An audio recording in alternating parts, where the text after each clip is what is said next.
Welcome to the Ice Guys, presented by National Hockey Now. It is Friday, October 21st. Ian Cameron, Alex B. Smith, and joined by another guest today, Nate Rapensky. You'll remember him. He joined us during the Stanley Cup playoffs last season. Happy to have Nate back with us. Nate, welcome back to the Ice Guys. Yeah, well, thanks, guys. Appreciate being back on the show. Obviously, a lot of fun last time. We got some really interesting early NHL action in this season, so excited to be here. Yeah, absolutely. And that's where we'll start looking back at last night's action. It was a huge Thursday card, a lot of fascinating results to dissect and analyze. The Montreal Canadiens 6-2 against Arizona. We warned you, Arizona, don't trust them to win 2 games in a row. They don't do that very often. They lose 6-2. I do want to bring up one thing in that game. It's nothing to do with anything on the scoreboard. Arbor Jacki, you want to step to this guy and fight him, you better be prepared for potential devastation. Because that was Zach Kassian's a pretty tough hombre. He's pretty rugged. He can defend himself. He's no slouch when it comes to dropping the gloves. And it reminded me what Jacki did last night on Zach Kassian of Chara with Brian McCabe. Like, I would say that was like almost 20 years ago or 15 years ago, just ragdolling him. Just looked like a little kid, Zach Kassian against Arbor Jacki in that fight last night. You better be prepared for potential bad pain, agony, and blues if you're going to step to that guy right now in a fight. That was pretty impressive to see in that Arizona-Montreal game last night. And that's what he's there for: physical presence, stand up for his teammates. But he can play. He's just not some guy that's capable of dropping the gloves. Jacki's got a good game from the defensive side of it. He can move the puck. He's got some ability on the blue line. And his story to get to the NHL has been pretty impressive. And that was an impressive beatdown he laid on Zach Kassian last night. Pittsburgh beats LA 6-1. Boston beats Anaheim in a shootout 2-1. Predators continue to struggle. Another alarming, very, very concerning loss for the Predators. Just the fashion they lost that game, right? They were up 3-2 going into the third period, 3-1 rather, going into the third period, and then 4 unanswered goals by the Columbus Blue Jackets to turn that game right around and a 5-3 victory. Wouldn't be the NHL and a big card without a big upset, and San Jose was that. How about that? The first win for the San Jose Sharks, and it comes against all teams, the New York Rangers. One of the best teams in the NHL last night, 3-2 in that one. We saw Ottawa after a sluggish first period bounce back strong, 5 unanswered to beat Washington 5-2. That was a good game for me, a sweep with Ottawa team total, Ottawa money line, the over hit because of a very late empty net goal. El Diablo, the Devils, 4-1 victory over the Islanders. That was a good result for me. Edmonton beating Carolina was not. We liked Carolina in that game, but give the Oilers credit. Dug down, needed a victory, beat a really good Carolina team 6-4, and all of a sudden that Carolina defense, which had only given up a goal in each of their first 3 games, they gave up a bunch in that one. How about the Buffalo Sabres? 6-3 upset against the Calgary Flames. Look, beating Edmonton's one thing. Beating Calgary, though, 6-3, putting 6 goals on the board against that Flames defense. This Buffalo Sabres team now 3-1 to start the year, and I'm telling you what, their team totals are going to be a gold mine of profits this year. 2.5, 3.5. It seems like even against good defensive teams, they can find the back of the net. Tate Thompson, another goal last night. Outstanding effort. A Tuck with the hat trick for the Buffalo Sabres. A great win for them in Calgary against the Flames, who clearly did not bring their best. We saw Minnesota, a much-needed win. Someone in that struggling group of teams was going to get a win. It was Minnesota, 4-3 in overtime. They didn't blow a multiple-goal lead this time, Vancouver, but they still blew a lead in the third period and ended up losing in overtime 4-3. That was a good result. We all liked overs, Alex and I, yesterday with that game. And then I want to say salute, and it's great to have him back. Big Civ Dave. Thanks, man. You're just Mr. Relat. You're that comfort food of NHL betting for me. Whenever things are going bad and I need a little ray of sunshine in my betting life in the National Hockey League, I can always count on Big Civ Dave to give up 4 goals in the first period and lead me to an overcash, which we got with that Winnipeg-Vegas game. And his bad start was a big part of that. So Vegas with a 5-2 win against Winnipeg. But definitely the highlights were Buffalo upsetting Calgary, San Jose upsetting the New York Rangers. And how about Toronto? I didn't even mention them. They come back and they beat Dallas 3-2. And I've never unloaded on a player prop for a goal scorer prop as nearly as much from a betting amount standpoint as I did last night with Nick Robertson at plus 500, plus 550 to score a goal in that game. I thought the price was ludicrous. You cannot price any top six forward in the National Hockey League, especially a guy with a great preseason that he had in Nick Robertson at that price, knowing he's going to get opportunities and minutes and chances playing with good players, Tavares and Nylander. Think about that his line mates were plus 135 and plus 155 to score a goal last night. Nick Robertson was plus 500 to plus 550. It can't happen. It's a bad job by odds makers. Terrible job, but that's why we're here to capitalize and mention these things here on the Ice Guys show. And Alex, we'll turn to you. I know you had a piece of that big-time plus price goal scorer prop as well on Robertson. And how was your night last night? Yeah, it was pretty decent. Like I said, tailed that and cashed with the 5-1 winner. I mean, you've been red hot with these player props in this first week. Hope that can continue to bloom and blossom. But the biggest story for me was that Wild game. Had the best bet on that first period over. We get 4. We only needed 3. Back and forth battle, just like I kind of predicted and said. Vancouver has been great in the first period, and the Wild have been terrible in the first period. And we saw them trade off goals. And as soon as the Vancouver took that 1-goal lead, this is maybe right before the end of the second period, I tweeted out, I said, we're all going to hit Wild live if they score another goal, right? And I didn't even wait for another goal. I just waited until the intermission, got Wild plus 175 live, played it small. They tie it up late. They win it in overtime. So another blown lead for Vancouver. Just wonder, the writing, if it's going to be on the wall for Bruce Boudreau. I don't care what you did turning it around a year ago in an interim spot. If you keep losing these leads, at some point, you're going to have to fire everybody. These guys may not make it to American Thanksgiving, honestly, at this point. I wouldn't be shocked if they keep doing this in another 2 weeks. They're going to be looking for an entire new coaching staff. It's unacceptable. For the Wild, a much-needed win to wrap up that homestand that had been absolutely abysmal. Now they hit the road, have an early game tomorrow against the Boston Bruins. So they see if they can try to keep that momentum rolling forward. I don't know. I would have loved to have had them play one more home game to try to bet on them, but now hitting the road, that could be a different story. Like I said, Dave Riddick, arguably one of the worst backups in the league. That first period over, that was easy money too. 4 goals from Vegas in that big route. He's a guy that we're going to be looking to fade, probably team total overs, first period overs, whenever we see his name confirmed in net. Just looking at the rest of the board. Yeah, Edmonton, that was a big game for both teams, Edmonton and Carolina. I thought Carolina was going to step up and play a little bit better on the road, but Edmonton did what they need to do. That's a win you need to have if you're Edmonton at home, 6-4 against a quality team in the opposite conference. You're probably only going to see them one more time later in the year, and you might see them down the road potentially if all goes well this summer. So big win for Edmonton, make that statement. And Campbell, a little bit better. Things are going to roll in due time with Edmonton. They're not going to just turn into this lockstep, shut down defensive unit and score goals. They're going to play their game of hockey. That was their game of hockey last night. 6-4, but finding a way to win it. That's the kind of stuff you're going to get from Edmonton night in and night out. Yeah, no question. Step in the right direction for Jack Campbell. Jay Woodcroft wants to see them play better defense than they have so far. There's no question. And we know they're capable of it. They have done it at times. They did it down the stretch in the regular season last year. They were playing really good in terms of their own end. They haven't gotten back to that point so far early in the season. But, Jay Woodcroft is hammering it home to his players that, hey, we want to be better in our own end than we've been so far these first few games. Nate, some thoughts from you on the action last night? Yeah, I didn't have much. As I said, I've been sort of awaiting these first couple of weeks. Obviously, a surgery last week for me on an injury, an Achilles, right? So I've been out a little bit. But one of the things I've been playing a little bit with my group is the wild overs, particularly after the last game. So did have that last night. I think we got that at 6.5 originally, and Alex touched on it a little bit, right? Like the Wild have struggled with defense. Fleury hasn't been sharp, although he made some big saves last night. They're able to get, over 7 in overtime. So I think it was a big win for a Wild team. Obviously, still handicapped by the Parisi Suter contracts and those cap hits, and they're not able to add some of those pieces they'd like to, but I think they have a nice young team.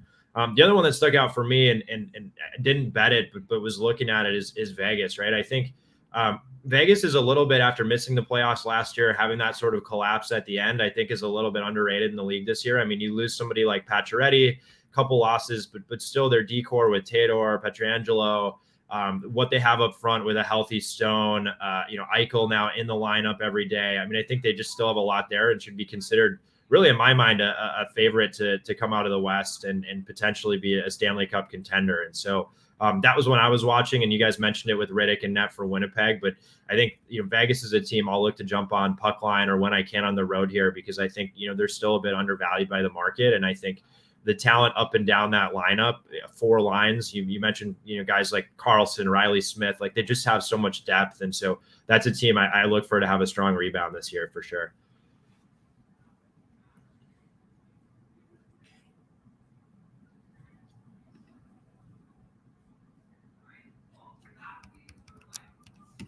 And I'm muted here. Yeah, it looks like, when you look at this situation here with the Vegas Golden Knights, they've got they're basically a team where they've gotten off to a good start. I like the hire of Bruce Cassidy. We were all in the camp, myself, Alex B. Smith, our colleague Jimmy Murphy, who, again, we're waiting on Jimmy to be on. He will be at some point. He's a busy guy, but we'll get him on. But we were all in agreement, Jimmy, Alex, and I. Bruce Cassidy got a raw deal. All right, raw fucking deal with the Boston Bruins. He got basically thrown under the bus for the season kind of going awry last year, and they just made the decision we're going to go in another direction. Not saying that Jim Montgomery's doing actually a solid job so far. Boston's off to a nice start, but we still didn't think that Bruce Cassidy deserved to lose his job there with the Bruins. I thought it was unnecessary to get rid of him. So to me, when I look at this Boston Bruins team, this Vegas team, getting Bruce Cassidy, they're playing with great structure. They're actually getting the defense more involved in the play. I like that as well. And look, Jack Eichel, nice game last night. And overall, I still think he's got to continue to battle with consistency, but it's been a nice start for him personally as well. And I think Bruce Cassidy's coaching has certainly played a role in that. And even Aiden Hill was pretty solid in net, getting a rare start instead of Logan Thompson for the Golden Knights last night. All right, let's turn our attention to the Friday night NHL card. We have 3 games, and we'll start with the Battle of Florida. It's always fun when these two teams go head-to-head. Tampa Bay Lightning, Florida Panthers. Florida minus 115, home favorite, 6.5 being the total in this game. This one is, current form-wise, for me, I lean Florida in this game because Tampa Bay's got some real concerns. John Cooper, after the loss to Philadelphia, we said it multiple times on this show, they've played hard every game. The commitment to team defense has clearly been stronger under John Tortorella. That being said, you can't blow a game like that if you're Tampa Bay. You're up 2-0 to the Philadelphia Flyers at home. You're already off a game where you didn't play well against Pittsburgh, and you end up losing 3-2 out of the Flyers the other night. And the quotes from John Cooper were, I think, legit concern. I don't think it was just coach speak. It's like he really is worried for his team a little bit. He said, we should never have left that game with 0 points. We should have probably left with 2 points in the win. This group should have closed that game out, and we didn't. That's probably a little bit of a concern. That last line, that's probably a little bit of a concern. Normally he says, you know what, our group, I feel good. We've been here before. We've closed out games before. We know what it takes to win and defend leads, because we've done it for years in these big playoff games and Stanley Cup playoff series. The fact that he's coming out there and saying this is a concern, maybe he doesn't think this team's in a spot right now or in a place mentally and physically where they can close out games like they once did, because that to me tells you that he's worried about their ability right now. And offensively, when's the last time, guys, you've seen Tampa Bay 30th in the league in goals? 30th right now, 2.5 goals per game this season. You take Steven Stamkos off this team, nobody else has done a thing offensively for the Tampa Bay Lightning this year. I mean, you look at their numbers. You got Stamkos with 6 goals, 1 assist, 7 points in 4 games. He's been terrific. There's a goose egg for Nikita Kucherov. Are you kidding me? Are you kidding me? No, I'm not kidding. You have 0 goals, a goose egg, nothing so far through 4 games this season. You've got Vlad Nemesnikov, no goals. You've got Hedman, with 3 points but no goals. Braden Point's only got 1 goal so far. Nothing from Alex Killorn this year. Hagel's done nothing. I mean, it's a concern right now. Absolutely. Nobody outside of Steven Stamkos has done anything in terms of production offensively for this team. I don't like where their game's at. I lean Florida here, but I think what's going to keep me off the game entirely is the spot. For Tampa Bay, it's certainly a spot where you would expect them to fire back strong. They're off 2 losses in a row now. And long term, the track record off 2 straight losses for Tampa Bay is really strong. Rarely this team has lost 3+ games in a row. But maybe this isn't the same Tampa Bay team, at least to start this season, that bounced back last year, 2 years ago, each time they lost 2 in a row. This could be a different team. So I'm a little bit worried. I lean Florida. I'm probably not going to bet the game. Totals wise, it could go either way, but I still think this could be an under spot. Florida doesn't want to play quite the same pace as they did last year, even though some of their recent games have gone over, and it was lucky as shit for their last game to go over the total against Philadelphia with that late goal. And Tampa Bay's not scoring at the moment. Offense has been dry. So I'd actually lean under 6.5 in this game. As far as the props go, there's one that stands out for Florida, Colin White. All right, keep an eye on him. He's on the third line for the Florida Panthers. You could take a shot with Verhaeghe. He's been in good form, 2 goals already. Matthew Tkachuk, Reinhart, Bennett, Barkov, Balcers. I wouldn't argue with those guys, but Colin White on the third line for the Florida Panthers, and he's got 2 goals, 2 assists, and 4 points in 4 games this year for the Panthers on that third line. So if you want a little bargain bin value with your player props, Colin White for Florida might be a decent option for this game tonight. Alex, what are you thinking here? Lightning Panthers. This is going to be a game I'm more likely going to pass. But I lean with the under 6.5. You get plus 115. You've mentioned about Florida, how they're trying to play a different style of hockey. Tampa not getting the offense. The one thing that scares me about this, and the reason why it's not an official play, is because these two teams absolutely despise one another. This is the first meeting since what happened last offseason.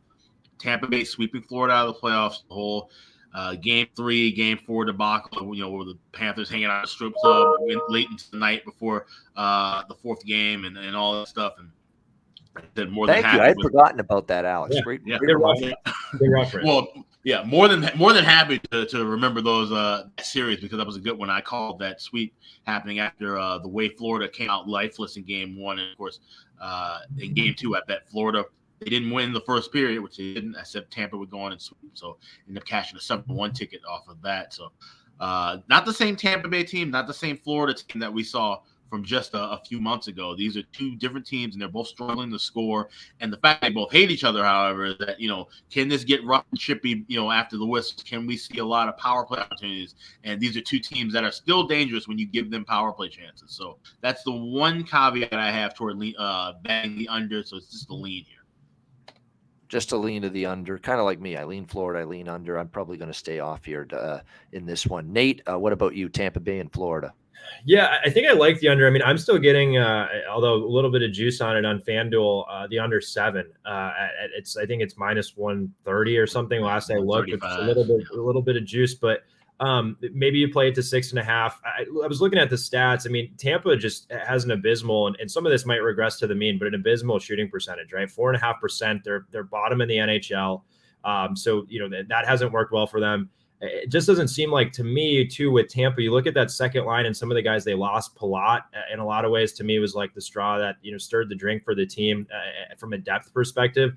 I don't like Alex Killorn playing on the second line. He's a great player. He's a straight lines, hard, heavy guy, but he's not a second line player to me. I mean, in all of the playoffs last year, I think he had, in 23 games, he had 2 or 3 assists. That was it. He was off the score sheet goals completely. So I just don't like, Stamkos definitely has the goals. He's playing with Killorn, but a lot of that comes on that first power play unit for him. So I lean under here with just Tampa's lineup. I don't think it's as dynamic as it's been. I think they miss a guy like Ryan McDonough. I don't think the DR is good puck moving as they used to be. And then when you look at Florida, on the other hand, shooting percentage, and you talk a little bit again, regression to the mean, they're at 10%, right? They're top of the league, and I expect that to come down. So you look at 2 goalies, Bobrovsky, who's gotten off to a good start, Vasilevsky, obviously one of the best goalies in the league. I kind of lean under here, and the only fear I have, to Alex's point, you let these 2 dangerous power play units get out there, but I think both teams are a little bit different, and the firepower is not exactly there. So, under 6.5, or if you can get 7, for me is the play. And I'm actually, looking to bet that. Not super heavy, but definitely, a unit or a half a unit on that. It might be worth it, Nate, to get the 7, because we've seen a lot of 4-3, 5-2 final scores. I find that's been happening a lot this year in the NHL. So it's pricey. I think even I just saw on the BetStamp app that you've got under 7 minus 144 now on Okay. FanDuel. Well, it might be going up now. Yeah. Yeah, it might be going up, but you know what? It might be worth it. Just a little security to go up to get the 7 instead of the Sure. 6.5. That's one time usually when it's 6.5 versus 7 for an under, I'll try to find a 7, and if I got to lay a few extra cents on it, and instead of 6.5, at plus 100, minus 110, and under 7 at minus 130 or 40, I'll take the 7. So I think it's that important to have that extra little bit of security, because 7 is becoming the new common final score. 10 years ago, it was 6. 6 was a common final score, or 5. Yeah. We had a lot of 3-2 games 10, 20 years ago, and you'd have some 6s. Now 7 is becoming more of a common final score because of just the increase in scoring the last few years. So definitely, I think if you like Nate's under in this Tampa Bay, Florida game, it's not a bad option to buy up and get the 7. All right, Detroit and Chicago, the home opener. The madhouse on I don't know how mad it's going to be. It'll be more like a church on Madison maybe tonight and the rest of the season. But you've got Detroit, Chicago. You've got Detroit minus 115, road favorite, 6.5 the total in this game. How about the fact this opened minus 130 on Detroit? We've seen money come in on Chicago, believe it or not. Home opener. Detroit is dealing with a couple of key absences up front in the top 6 forward group. Jacob Braun is dealing with personal matters. He's away from the team. We hope everything's going to be well with him. Long-term, no doubt. And of course, Tyler Bertuzzi is going to be out for a long period of time. So I think there's some reaction to that. But, I think they've got enough forward-wise to still be able to produce offensively. I like, what I've seen from a lot of different players on this Red Wings team early in the season. I mean, they are an overtime loss away from being undefeated so far this season. They beat Montreal in their first game. They beat New Jersey on the road on a back-to-back. And they lost to LA in overtime in their last game. So that close to being undefeated. Now, has their schedule been tough so far? Not really, but it's not like it's getting much tougher here facing the Chicago Blackhawks. So it's a winnable game here for Detroit. There is one nagging concern I have for the Red Wings tonight, and it's their futility in Chicago. It's pretty crazy that they have really struggled at the United Center and in Chicago. They've lost 4 straight, and long term, I believe it's 5-14. In their last 19 trips to Chicago.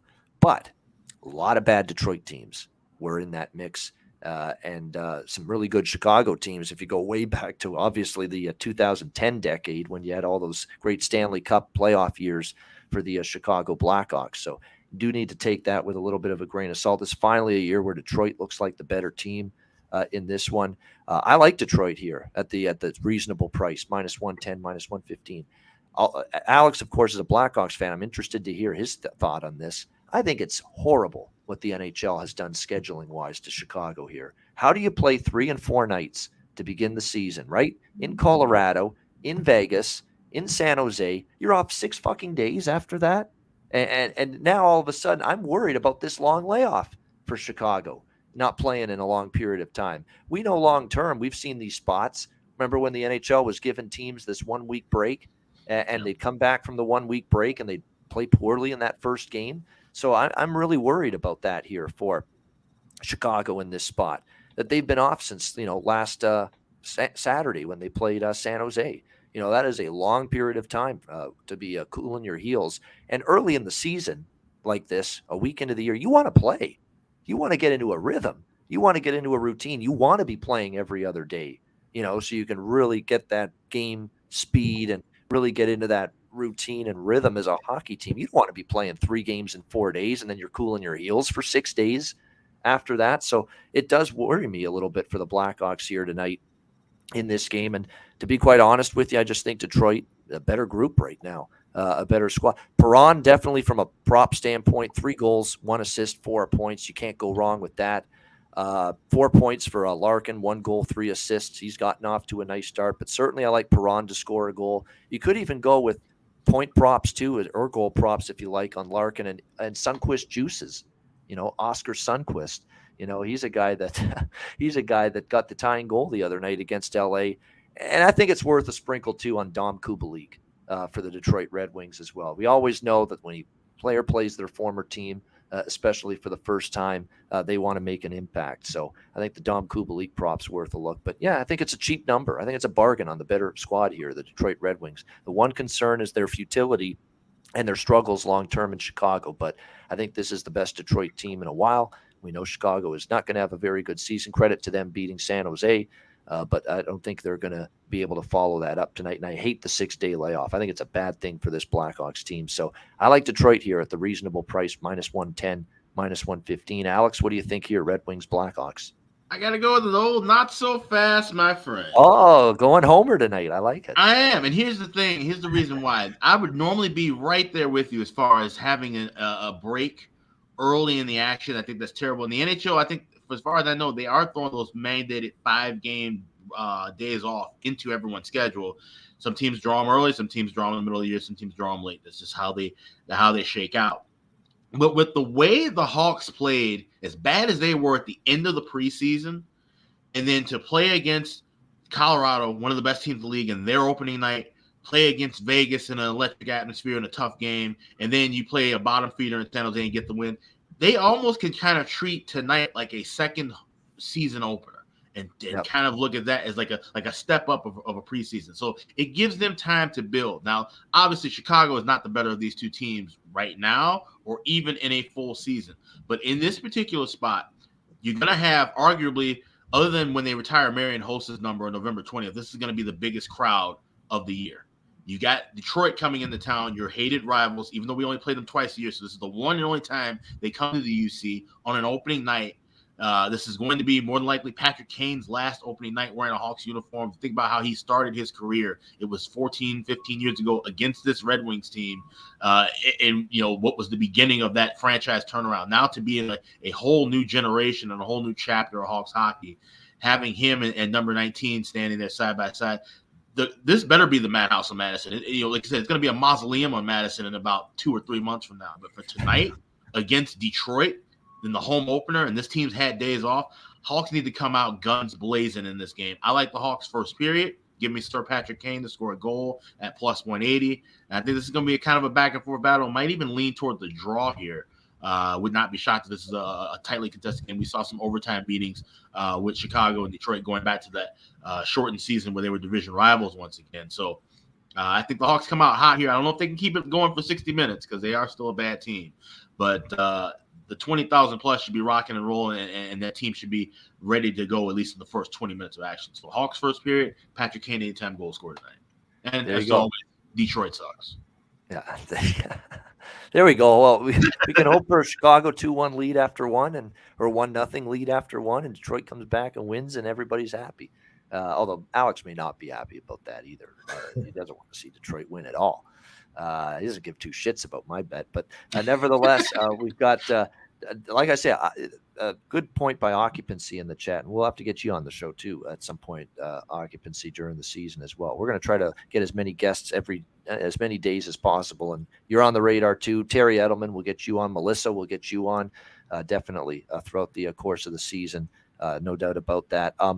But I want to mention Elmer Soderblom because Occupancy brought him up. He did score one of the goals against LA the other night in that game, and pretty good play. He's been pretty good. He's been noticeable. He's had chances. He's had opportunities. I like what I've seen.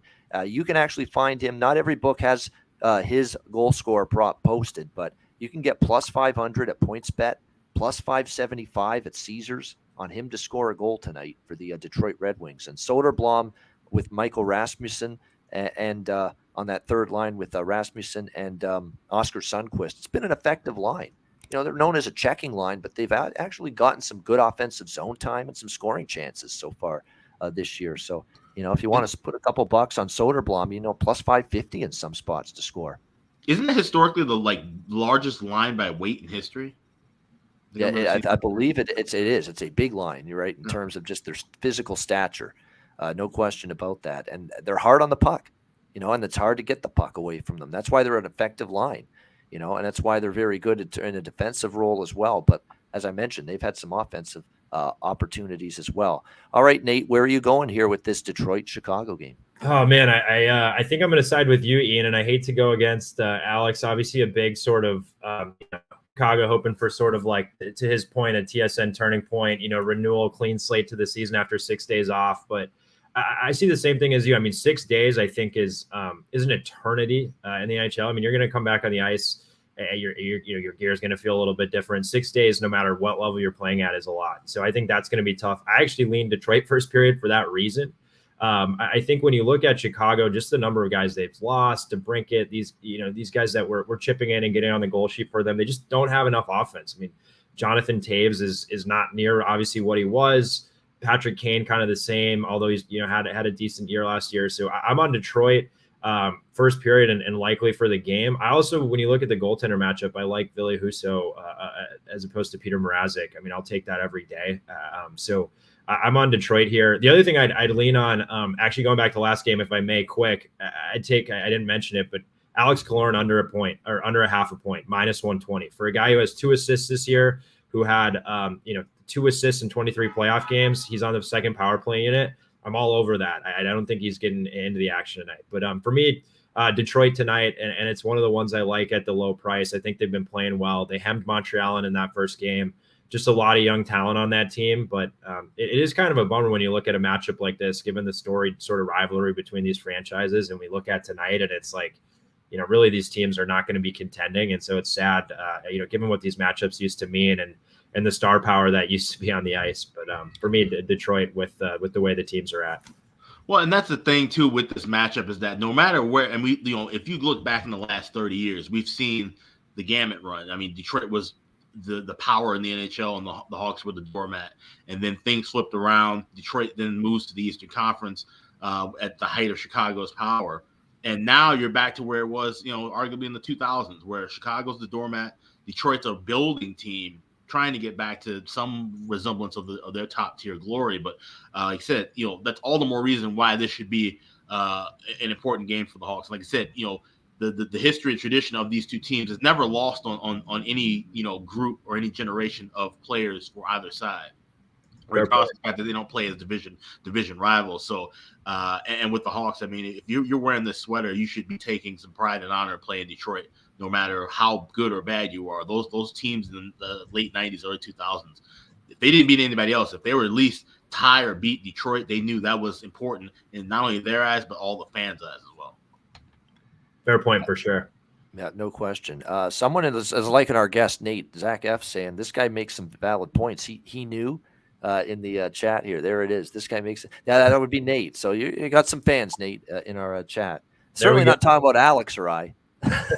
Oh, I think they are, but happy to be here. Yeah, looking at took a peek through some of the advanced metrics today, and I guess it helped me. But yeah, it is. I like keeping an eye on that stuff too, like the Corsi number, shooting percentages, which you brought up with Tampa. It's good to know that. It's good to incorporate that. You never base all your decisions off it, but it's definitely a good shooting percentage and total shots. I think those are the two most important advanced metrics to transfer directly over into betting. Where Corsi and Fenwick, you can incorporate it into parts of your handicap, especially when you're looking at totals and things like that.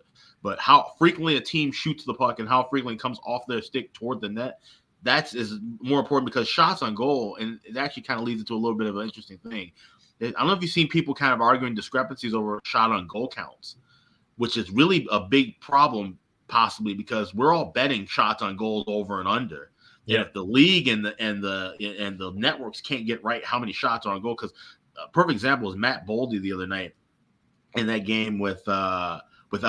I had his over over 2.5 shots. He gets there, but he really should have had 5 shots counted that I physically watched, and they only gave him 3. So that's something to kind of keep in mind when we talk about these player props, looking at the over-unders on shot on goals or a number.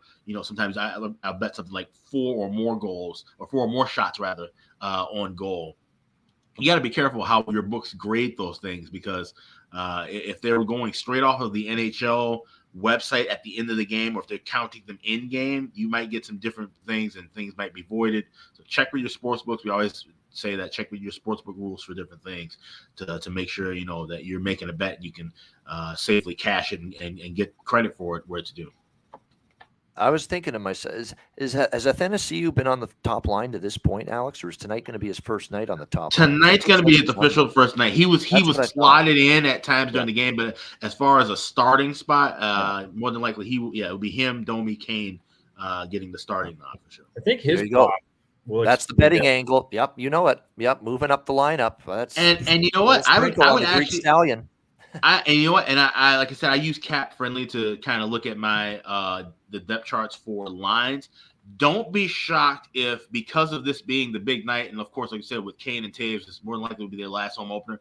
Don't be shocked if Taves centers that line to start the game, that first shift, and then we see Domi plugged in. That's so just for those fantasy and player prop reasons. Domi is going to be the first line center for most of the game, if not all of it. But I wouldn't be shocked if Taves takes the opening faceoff in that first shift. Yeah, no question. And it's still a pretty solid price. Like, you're not going to get the steal, with him moving up to the top line like you did for Robertson for Toronto last night. But still, you can get plus 250 to plus 260 at a lot of books for double A. Andreas Athanasiou to find the back of the net here tonight for the Blackhawks. Might be worth a couple bucks. All right, final game on this Friday card. Seattle Kraken, Colorado Avalanche. We've got Colorado minus 250, home favorites, 6.5 the total in this game.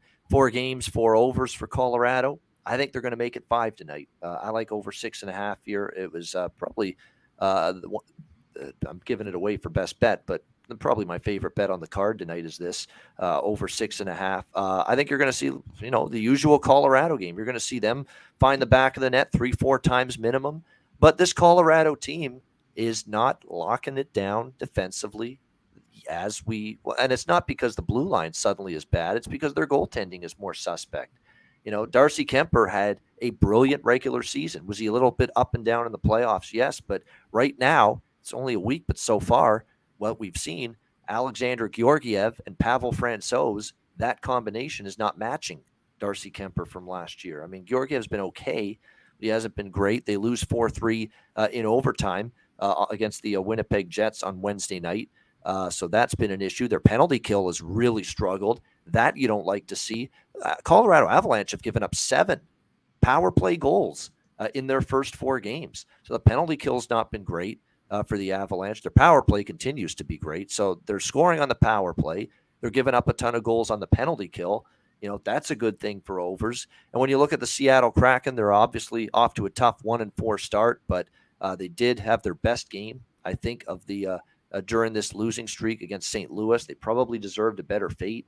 They outplayed St. Louis for a good portion of that game, but they ended up losing 4-3 in overtime because, every little mistake the Kraken made ended up in the back of their net against the Blues, including that game winner in overtime, just a giveaway leading to the goal that was scored by Justin Falk in overtime the other night. So just those little mistakes are costing the Seattle Kraken right now. So I'd like over 6.5 here in this game. I think you're going to get goals both ways in this game. It looks like a Philip Grubauer versus Pavel Francouz goaltending match tonight. So Grubauer and Francouz going to be the goalies confirmed in this game. I should point out, too, it's Vasilevsky, Bobrovsky, as you would expect for Tampa Bay, Florida. And it's Peter Mrazek confirmed for Chicago. We don't know yet who's in net. We think it could be Ville Husso, but it's not confirmed yet for the Detroit Red Wings. So that's where we're at with the goalies. So I like over 6.5 in this game. And look, when you look at the Colorado Avalanche, another thing worth mentioning is, other than the Winnipeg game on Wednesday night, which ended 2-0 after the first period, 3 of the 4 Colorado games this season, both teams have scored in the first period. So I'm going to that as well. Both teams to score at plus 155 at BetMGM in the first period. I think that's a good look. I think it's a good chance we see the Kraken and the Avalanche both find the back of the net in the opening 20 minutes of play here in this game. Alex, what are you thinking here? Seattle, Colorado. Yeah, I like high scoring early and often in this contest. So I'm going first period over 2. I got it at plus 110. We've seen money come and move that all the way now to where it's minus $1.05, $1.10. Still think there's good value there. This just feels like it's going to be just kind of a boat race of a game. Like you said, Seattle, their offense, they've been fun to watch. I mean, a lot of fun to watch. That game with St. Louis was a really good game the other night, the late game on TNT Wednesday. And Colorado, like I said, they're just as good as advertised. Still rocking and rolling with one of the best lineups, top to bottom. But the defense hasn't been as sturdy. The goaltending has been a bit shaky. So, like I said, the only thing you look here with good value would be over first period, over full game. I'm just going to stick with that first period over. Like I said, at over 2. If you can find a plus number, go for it. But I like it all the way till minus 10. right, good stuff. And by the way, no Devon Taves tonight for the Colorado Avalanche, undisclosed injury. So he will not play. He got banged up with that injury late in the Winnipeg game on Wednesday night. So he'll be out. I don't think it's anything massive. It's day to day, but they just want to be cautious with him early in the season, which you can understand why that is. So Curtis McDermott is going to be the guy that's going to get the spot inserted into the lineup on the blue line for Colorado, which I like because we might see a tussle now tonight in this game. We know Curtis McDermott can handle himself, Yes, so hopefully someone on Seattle, I'm thinking maybe Oleksiak perhaps, someone along those lines might be able to drop That'd be the a good scrap too. Those are that two would be big boys. They would be. So I'd like to see that little Oleksiak versus McDermott dance card tonight. Potentially, that would be cool to see. After seeing Jacky and Cassian fight last night, we saw a good fight in the Minnesota game. Brandon Duhaime and Riley Stillman last night. I mean, actually, we've had a decent amount of fights here the last couple nights. I like seeing it. We need more of this shit. Love to see it. Love to see it. Hope to see a fight with Hawks in Detroit as well. I mean, like I said, not really a whole lot of fighters on that team, but there's a couple of guys that can throw some hands. So and a rivalry, and of course Tampa Bay, Florida. Maybe this is a night. This would have to be the first night in a long time, even though it's only 3 games. This would be the first night in a long time where there's multiple games potentially where every game on the board we see a fight. Yeah, it's funny. As the games were going on, I was texting with Jay Rosehill last night. He's going to be on the show Tuesday with us here on the Ice, guys. He dropped the gloves just a few times in the NHL when he played here.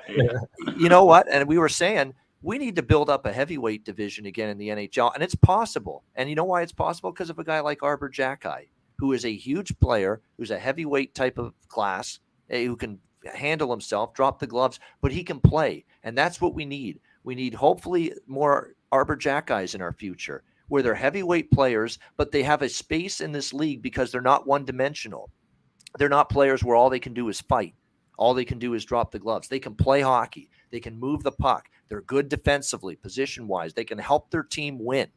They can do other things, and that's why I'm hoping in the next 5-10 years, and I know Alex, who's a proponent of fighting in this league like I am, we want more Arber Xhekajs that can play with that kind of size, with that kind of fighting ability, toughness, physicality, that they can play at a level that keeps them in the league, so that they can stay in the league and they can get in fights in the NHL and they can be involved in the league, because it's going to have to be that way.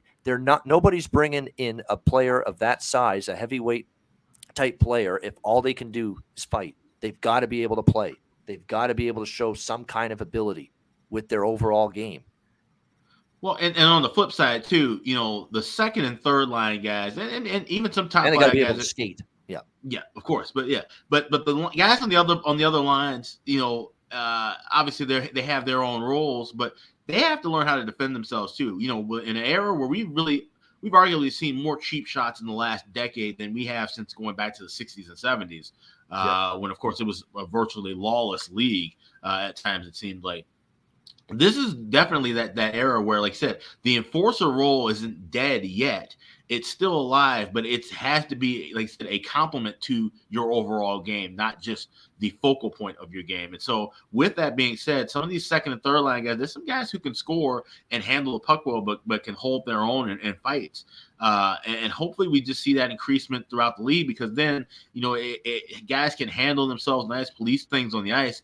Then, we don't see as many dirty hits, as many cheap shots, or as many guys missing games because of suspensions. Yeah. I mean, Nick Delorier is another guy that comes to mind, right? Acquisition for the Wild. I mean, he chips in. I mean, you look at somebody like Ryan Reeves, who maybe not the best skater, but I think can chip in as well. Pat Maroon. Like, there's these tough guys who, your point, Ian, like, you have to be able to skate this day and age. Fourth lines are a lot of times about speed now, so it's tough to fit some of those guys in. But there's definitely those tough guys in the league now that are chipping in or able to put in 10, 12, 15 goals even a year. Which is, I think, what you'll see. And ideally, we to your point, Alex, we'll see them, kind of police the ice and try to diminish some of the dirty play for sure.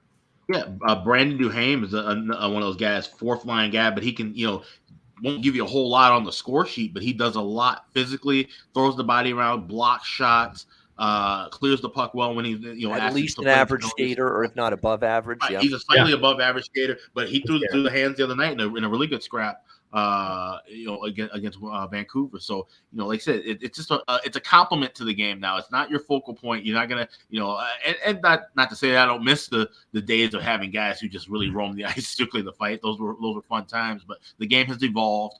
But that should be part of the evolution of it, is that guys can still handle their own and take care of themselves and their teammates. Yeah. I mean, you cannot be one dimensional. I hate, and I like those guys they were there to police. They were there to stick up for their teammates and drop the gloves at every opportunity. That's what they were on the ice for. And, the 90s and early 2000s, you're not going to see your Stu Grimsons anymore. Your Marty McSorleys anymore. Your Mick Vukota. Remember him? Mick Vukota? Way back. I'm going way back in the day mentioning a name like that. But you remember some of these guys in the 90s they were fighters. They were out there to fight, drop the gloves. They weren't great in terms of skating and offense and doing things in terms of the realm of the hockey game to obviously help routinely, but they were there to fight. But they're not going to bring players for solely that reason onto a roster anymore this day and age. It's just one more quick thing to wrap it up too. The evolution of the game, you've got skilled players who have spent their whole careers playing alongside skilled players that didn't need that kind of a protection. Look at Sidney Crosby, Alex Ovechkin, and Patrick Kane. Right, 3 of the best players in the world, arguably, at the given time in the height of their careers. They didn't have to have somebody like a Marty McSorley kind of lugging around as a winger. They got to play with Alex DeBrincat and Artemi Panarin and Evgeny Malkin and Nick Backstrom to facilitate them and even give them more scoring opportunities. So just imagine if Gretzky and Lemieux and all those guys didn't have to have that kind of protection alongside on the ice. If they were able to play with all star line or all high skill line, they could have done more. So that just shows you the evolution of the game, that your skilled players, you don't have to have somebody babysit them. But like I said, you still want to have somebody on that team when the bell the call needs to be answered, the bell's rung, they can step up there and do their job. Yeah, no doubt. And R.I.P. John Kordick, indeed. And that guy was tough as nails. I mean, I could go on and on about John Kordick, Joey Kosher, Kelly Buckberger, Dennis Bonvie. You go on. There's just so many from Gino Ojic. I mean, holy mackerel! There was just tons of them back in those days. Where unfortunately, 2022 NHL, it's hard if they were around, it'd be hard for them to crack a roster. Damn near impossible for some of them. It's just the way it is. But that's what makes the Arbor Jackeye story so great. He's huge. He's a towering presence. He's a menace. He's an incredibly good fighter. We've seen that because he's won every fight I think he's had in the NHL so far. But he can skate. He can move. He can play defense. He can do things to help the team on the ice. And I want more of that because I want more fighting. And if you're going to have fighting in this league, you're going to have players that can do more than just that to help their hockey team. Nate, what do you think here? Seattle, Colorado. Preaching to the choir, I love the over too. It was one of the first things I looked at. And I mean, to go back into the stats, right? Seattle, who has a lot of offensive players, you look at expected goals 4 or 5 on 5. They're at the top of the league in terms of scoring less than expected, right? They're expected to have about 5 more goals 5 on 5 than they do. I think you have 2 goalies that really aren't struggling. You laid out the stats. Grubauer hasn't been great. Either goalie on Colorado, really not a starting goalie in the league, in my opinion. I think when you look at Seattle's decor, they have some, stalwarts and Alexiak and some of those folks who are defensive minded, but Larson, Justin Schultz, Vince Dunn, all want to be puck moving defensemen. They're not really stay at home. I think that allows a lot of offensive opportunities. And the other 2 things, I mean, you mentioned it, but these 2 teams are 28th and 25th on the penalty kill in the league. And on the flip side, they're 1st and 8th in power play percentage. And they're also top 20 in penalty minutes taken. So like everything to me adds up to the over here. I think 6.5 is really a gift with this Colorado team. I also think Seattle coming to Colorado, I maybe like Colorado here after a tough loss in Winnipeg to at puck line. I mean, I think it's -110, so it's not great value. But if you're going to be on Colorado, you have to take the puck line with how juicy their money line bets are. And so I think Seattle having to come into Colorado tonight is going to be tough. I think Colorado puts up 4 or 5 goals and maybe sneaks away with a 5-2 win, something like that. And we see over 6.5 hit and the Avalanche puck line is a lean for me as well. So the other thing, and I probably wouldn't play it, but Matty, what is it? Matty Beniers or Beniers? Matty Beniers. Yeah. He's like, putting up points already. Their power play is getting a lot of opportunities. He's at over to have a point tonight is -120. I think he's, also another guy I'd maybe look at. I don't know about scoring, but goal or assist with the way their power play works, and Colorado's penalty kill is maybe another lean for me. But definitely the over. I think it's the best bet of the night out of the 3 games. And that might be a kind of last call for alcohol situation with that kind of value on him, because if he keeps getting a point per game, that's only going to go up to 125, 130, 135, etc. So yeah, agreed. Yeah, you're preaching to the choir, Nate, about the Matty Beniers props. I mean, I've certainly mentioned them a couple of times this year. Goal scorer prop is to score a goal tonight is plus 300 to plus 330. In some spots to score a goal. And his point prop is still very reasonable. I'm seeing as low as minus 102 at Pinnacle to get a point, and minus 120, minus 125. That's still very reasonable.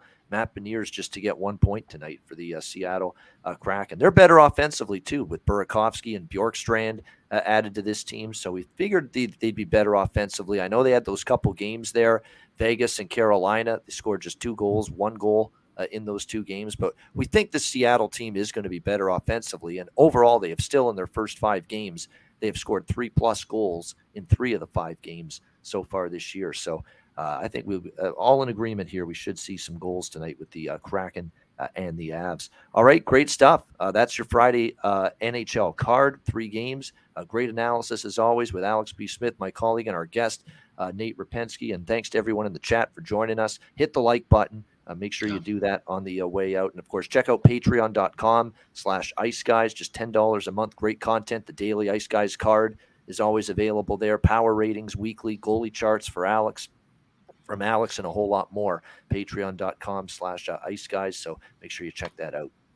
Yeah, definitely. We got up there Chris Otto, friend of the program. He will be doing some of his first period charts. We'll have those up there at least once a week, if not twice. Of course, he's got his own page, too, that you can check out, Otto's Hockey Portal, for the more expansive notes. But we'll have all the first period stuff on the Patreon page as well. Like I said, just $10 a month. We got some bonus content coming up. We're going to do some rankings and some charts, some videos. So we got a lot of cool things there. Someone mentioned in the chat about us doing super chats moving forward. We might get to that at some point. There'll be more details where people can, you can tip us or kind of, donate to the program if you so choose. So that's something we might do as well. We got a lot of things that are kind of moving parts and working, behind the scenes that we're getting, geared toward moving forward in the season. Yeah, it would help that kind of stuff to go into motion if YouTube hadn't denied a request to monetize the channel that I made a long time ago, but that's another story. Come on, YouTube, get with the program here. We're getting close to 3K subscribers. It's time to move on that. But we'll try again. We'll see if we can get that done. But nevertheless, great stuff. Nate, you're welcome to join us, obviously, anytime. Yeah. Great job. Thanks. Happy to be back on. Looking forward to some of these games tonight and hopefully, my Minnesota Wild getting back on track. But thanks, guys. Always a pleasure, and have a great weekend. All right. And we will wrap up with best bets now before we call it a show. As always, frustrating for me last night. I go 10-2 on the NHL card. And one of the 2 losers was my best bet on the show, which was Anaheim-Boston over the total, which didn't even come close. But we'll see if we can rally back today. Alex, for this Friday card, what do you like for best bet? Yeah, we're going to the late night game, Colorado, Seattle. First period over 2. Like I said, try to look for a plus price, but anything minus $1.10 or better is definitely worth betting here. These are 2 teams that are flying high early and often, and I don't see where the defense comes in, at least early in the contest. I think we're going to see a Colorado team that's fired up. Seattle's offense, I think that's going to continue to blossom and come through with some solid scoring early in the contest. So Kraken, Avalanche. First period over 2, minus 10, but we're trying to shoot for a plus price. I got plus 105. So like I said, definitely shop around for the best of that number. All right, there it is. Seattle, Colorado, over 2, first period. Best bet for Alex B. Smith. Nate, what do you like for best bet? Yeah, I'm going to go boring and straightforward. I think 6.5, Seattle and Colorado. I'd take that all day. I'd hit it pretty hard. I saw MDR 24 in the chat too. It looks like if you have the availability to look at alternate totals, Avs money line and over 5.5 might be plus 100. So even odds on that. Colorado at home, I absolutely love. So, but for me, 6.5, I think is a lock in this game. I think Colorado's scoring 4 or 5 goals minimum, and with Seattle's sort of renewed and improved offense this year, I think 6.5 is a pretty light total for this game. I would have expected it at 7, and I think the line's a little misplaced. So that's the bet for me. All right, there we go. Seattle, Colorado, over 6.5. Best bet for Nate Rapensky here on this Friday card. And mine is going to be the same. Seattle, Colorado, over 6.5 here for my best bet. Minus 130 to minus 135. Still out there on this. I think we'll see 7 goals. Keep in mind, and Colorado off a loss. From a side perspective, it would be Colorado in some form, regulation or puck line or nothing. I don't bet against this team off a loss, rarely ever. And they're off one against Winnipeg. The last time they were off a defeat this year, they lost to Calgary last week. Then they bounced back in Minnesota. They beat the Wild 6-3. So, this team's usually pretty good off a loss. And that game, of course, went over the total as well. Colorado off a loss. So I would lean Colorado, but my best bet for this Friday card is going to be Seattle, Colorado, over 6.5, minus 130 for my best bet. All right, that'll wrap up this edition of the Ice Guys. Thanks to everyone in the chat for joining us. Hit the like button again on the way out. A reminder, the Ice Guys is live 7 days a week, Monday to Friday, 2 p.m. Eastern, Saturday and Sunday, noon Eastern, although it's going to be a little bit later tomorrow. Our guest, Kyle Bond, is got some recreational sporting activities in the morning, so he's going to, once he gets home, he's going to join us right away. So around 12:30, quarter to 1 Eastern time is about when we will get the show going tomorrow for a huge Saturday card. So make sure you join us for that tomorrow on the Ice Guys. A huge amount of games as usual on a Saturday. Yeah, and I think we got a couple of early games before the show. If we like any plays there, follow us at _Ice Guys on Twitter. We will tweet those out. Whichever plays I or Ian have, we'll have that marked aside well in the morning before the show begins. Yeah, exactly. We're aiming for 12:30 to 12:45 p.m. Eastern time. We'll post anything we like in the 2 early games, but we'll be able to get to them too on the show even before the puck drops on those 2 games. So, and those would be San Jose, New Jersey, and Minnesota, Boston. The 2 really early games tomorrow. So looking forward to Kyle Bond joining us again tomorrow on the show. Join us for that. And make sure you download the Ice Guys podcast, available on all major podcast platforms, Google Podcasts, Apple Podcasts, Spotify, Stitcher, iHeartRadio, Amazon Music, and more. Download the Ice Guys podcast when you can't watch the show live. For Alex P. Smith and Nate Rapensky, I'm Ian Cameron. Have a great Friday night. Enjoy the games and good luck. And we will talk to you again tomorrow on Saturday for another edition of the Ice Guys presented by National Hockey Now.